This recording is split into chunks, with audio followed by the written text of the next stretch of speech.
मित्रांनो, तुम्ही आधीच्या व्हिडिओमध्ये पाहिलेच आहे, काल आपण मिरगाची पाळी घातलेली होती। आज सकाळी वापसा चांगलेला झालेला होता। आवलून शेतात आलो व पेरणीसाठी खताचं पोतं व सोयाबीनची बॅग घेऊन ट्रॅक्टरच्या दिशेने निघालो। आल्यानंतर ट्रॅक्टरमध्ये आपण खत व बी लोड केलं व पेरणी चालू केली। बघू शकता तुम्ही। बघता बघता आपली पेरणी जवळपास एक तुकडं कंप्लीट होण्याच्या दिशेने चालू आहे।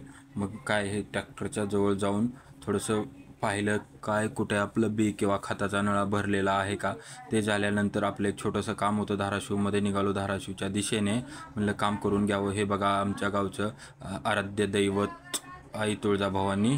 व तसंच थोडंसं पुढं आल्यानंतर मित्रांनो तुम्ही पाहू शकता व्हिडिओमध्ये, हे आमच्या मेडसिंगा गावातील प्रवेशद्वार आहे किंवा कमान आहे। मग त्याच्यात थोडंसं पुढं आल्यानंतर निसर्गाचं अतिशय छान सजलेला दिसत आहे। भरून आलेली कुठलीही गोष्ट छान असते, मग ते मन असो वा निसर्ग, अतिशय मनमोहक दृश्य दिसत आहे। बघतच राहू वाटतं सारखं।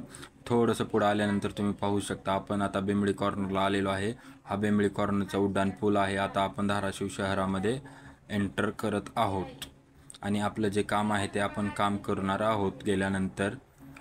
हे बघा तुम्ही पाहू शकता, अखंड महाराष्ट्राचे आराध्य दैवत छत्रपती शिवाजी महाराज चौकामध्ये आपण आलेलो आहोत। आता थोड्याच वेळात आपण आपले काम करून परत आपल्या गावच्या दिशेने आपण वापस जाणार आहोत। मित्रांनो चला तर मग आता मी निघालेलो आहे परतीच्या प्रवासाला माझ्या गावाकडे। बाय, आपण भेटूया पुढील व्हिडिओमध्ये।